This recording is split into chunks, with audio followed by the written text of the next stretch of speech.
Good morning, Tuesday, the 7th of May. And it wasn't really difficult to choose a subject for today's astrology. Well, it never is actually. I was just opening the chart. There's something there. I've never opened a chart and gone, oh, there's no astrology. Anyway, obviously, you'll have read about it already. The Taurus new moon, technically tomorrow. However, with all new moons and full moons, actually, the biggest effect is always felt the day before. There's like a bow wave that comes before these things, and the impact is often greater before. There we go.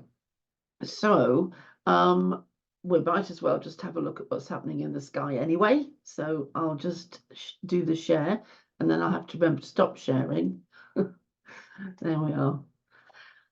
Okay, so here we are. And I turned this on at 11 minutes past 7 this morning. Nearest town to me, Colville in the UK. And at that moment, the zodiac signs, which revolved this way, right? Cancer was in line and Cancer was rising. So Cancer rising, your ascendant. So if you were born at 11 minutes past 7 on Tuesday, the 7th of May, then you have Cancer rising. That's how we get your ascendant. This, of course, is the horizon, and everything rises or ascends over that horizon and goes round like that. So there you go, a bit more astrology. The midheaven, by the way, the other thick stick with the arrow on the end, that's the midheaven, straight up into the sky and then down into the center of the earth. So at that moment, we had Pisces on the midheaven and Cancer on the ascendant. There you go. We are interested in what's going on here in the 12th house. See that number there? So this bit of the cake. Now, let's say we're going to a party, right? This is very relevant to the Taurus new moon. So I'm keeping in theme here. So let's say we're going to a party and there's a cake on the table and it's cut into slices. And these are the size of the slices. Okay? See the 9th slice there? It's quite small. 8th small. 7th small. 6th. Wow, that's a big slice. Now, these change. These houses, as they're called, or slices of the cake, change their size all throughout the day. They're constantly going this way and that way and the other way because we live on a sphere. And living on the globe means there's no straight edges. And it's our relationship to the sun that gives us this. It's the carving up the space around us into something that we can put on a piece of paper. Okay, there we go. So, okay, you would have been born with a massive 12th house and a massive 6th house. They're always opposite to each other, the same size, opposite to each other. But frankly, I wouldn't want to go to the party and be given this piece of cake being a very relevant thing with the Taurus new moon. I'd have left the table and come back when they were handing out this one. Anyway, there we go. Right, so 12th house, and we have all this lot in Taurus. So there's a sign for Taurus, a bull or a cow's head with horns or ears, whichever way you want to look at it. And there is the moon. Now, the shape of the moon is unmistakable. So you can say straight away, there's the moon at 5 degrees of Taurus. And you can say there's Venus at 9 degrees of Taurus. So compare that to yesterday when she was 8. The sun is at 17 Taurus. And the sun is fast approaching this Uranus-Jupiter conjunction. They're still conjunct because they're only 3 degrees apart. Remember, 10 degrees is your magic number. So the sun takes 1 degree a day, goes 1 degree a day. So 18, 19, 20, 21, 22. So we've got 5 degrees before it reaches Uranus. But anyway, we'll talk about that tomorrow. And Is that everything we want to look at? Yes, it is. So we know that the moon gallops along at a spanking rate. In 2 hours, it will cover 1 degree. It has 12 degrees to cover before it gets to the sun, before it's exactly in line with the sun. So 24 hours, something like that. And that's just from where I'm sitting. From wherever you're sitting, it will be different because the moon's quite close to us. And wherever we are on the surface of the earth, we see it at a different angle, at a different degree.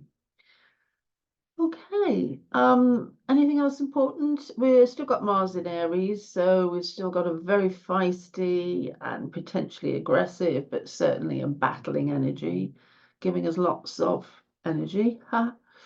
Mars is like a shot of adrenaline or testosterone. And we've still got a Mercury Chiron conjunction.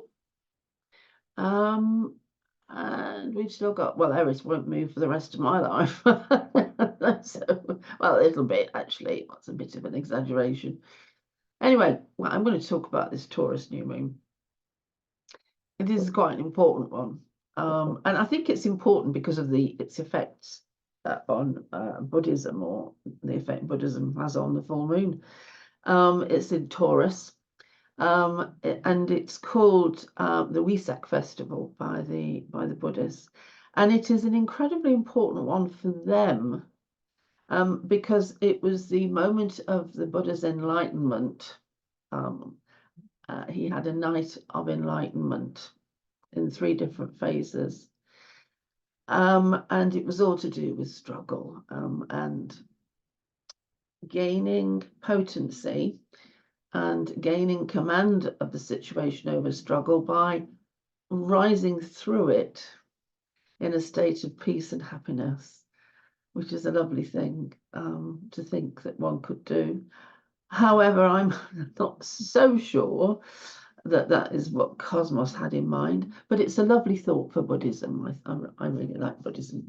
So it was in North India, I think, that the Buddha came across his enlightenment. Okay, so what is the feeling? Well, okay, straight away you can see this is brown, can't you? I'm going to stop sharing now.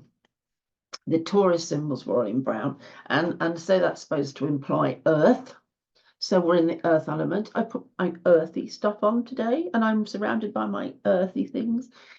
So that's the first thing to note, earth. So the earth element pulls down and into the center of gravity in the middle of the planet Earth. So gravity and earth element pull in. So the earth element pulls into a human being. It takes things into the center. It makes the body important, and nurturing, protecting, security, nourishment of the body are super important, because the body is the most important thing, not the spirit, not the soul, not the mind. This is body. This is the earth element. So we are in Earth. We've got a heavyweight in Earth. We've got all those planets going to that part of the sky, as you saw. And this means that there is an earthy environment, which all of us are, I can't say swimming in, can I? All of us are static in, as if we're in a bucket of sand, staying still. And it's a celebration of planet Earth. It's a celebration of nature. It introduces a subject which I think is quite interesting, and that involves the word feeling. Okay, so what do you think of when I say feeling and feelings? Are you thinking emotions? Are you thinking how something might hurt you, or a feeling of pleasure, pleasurable? You're thinking of something subjective, aren't you? Or maybe not. Maybe you're thinking of feeling in an objective way. Maybe you're thinking of feeling as in the feeling that you get when you touch something soft or gentle. So Taurus has a feeling nature. It is a sensual zodiac sign, has a very feeling nature, very touchy-feely. Taurus has memories of being touched and feeling in its skin. It doesn't forget that. It's the most important thing to it. And to Taurus, being held, being comforted, being nurtured with a feeling of the muscles and the skin, etc., is for Taurus essential. That's essential to security and essential to rouse a sense of rapture, a sense of sublime ecstasy, a sense of wonderful, exotic joy, let's say. Okay. So this word feeling, right, it has a physical sense in the zodiac sign of Taurus. Opposite to the zodiac sign of Taurus is the zodiac sign of Scorpio. Another feminine element, but the water element. And it's the water element that has feelings as emotions, feelings as a gut intuition. So as you go from Taurus to Scorpio, you go from feelings on a touchy-feely level, the feeling of this, through to feelings on an emotional level, which some would say feel a lot more ragged and a lot more vulnerable than the feelings that you get when somebody holds you. Depending what the feeling is, I suppose. I suppose if you've just been stung by a wasp, and the feeling in terms of feeling the pain is going to be Anyway, you can see where I'm coming from. So it takes us from the body through to the emotions, and that's the job of this axis.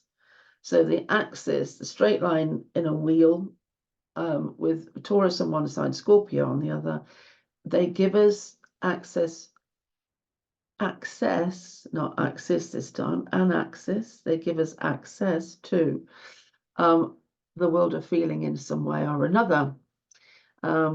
We go from the physical into the emotional. Okay, so Taurus covers the sensual realms of existence, and it has great attachment to the body's cravings. Now, I'm going to use the word craving because this is a great Buddhist topic, because the Buddha said that the body has cravings, and the cravings aren't permanent, they move around, but these cravings are something to be gotten rid of, because if you can get rid of the cravings, then you could rise into your peace and your happiness.